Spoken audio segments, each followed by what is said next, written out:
नमस्ते दोस्तों, आप सभी का स्वागत है मेरे गांव में।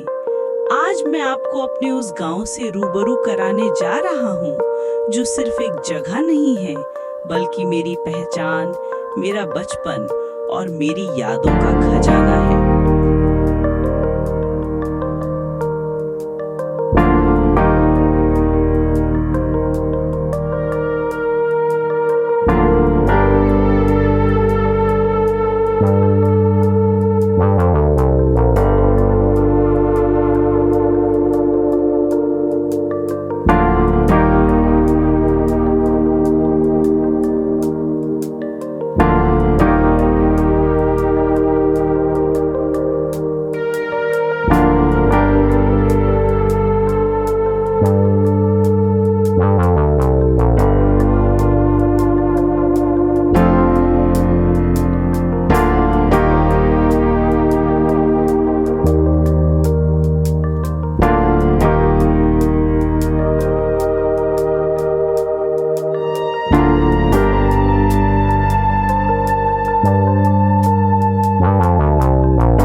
सूंधी खुशबू दिल को एक अलग ही सुकून देती है।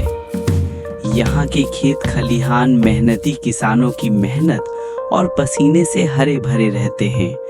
यहाँ लोग भले ही साधारण हों, लेकिन उनका दिल बहुत बड़ा होता है।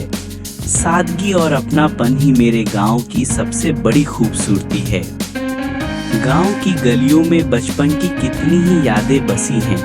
कभी दोस्तों के साथ खेलना, कभी पेड़ों की छांव में बैठकर बातें करना, तो कभी बरसात के मौसम में मिट्टी में खेलना। ये सब लम्हे आज भी मेरे दिल में जिंदा हैं। गांव की शाम का तो कहना ही क्या, सूरज ढलते ही आसमान का रंग बदल जाता है और पूरी प्रकृति जैसे सोने की तैयारी करने लगती है। शाम को लोग चौपाल में इकट्ठा होकर बातें करते हैं, हंसते हैं और एक दूसरे के सुख दुख में शामिल होते हैं। दोस्तों, गांव की असली ताकत इसकी मिट्टी और इसके लोग हैं। यही मुझे हमेशा गर्व से भर देता है कि मैं इस गांव से हूँ। तो चलिए आज मेरे साथ देखते हैं मेरा गांव, मेरी यादों का खजाना, मेरी आत्मा की धड़कन और मेरे जीवन की सबसे अनमोल।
चलते हैं इस सफर पर जहां हर कोना कहता है ये मेरा गांव है, मेरी पहचान है और मेरा गर्व है।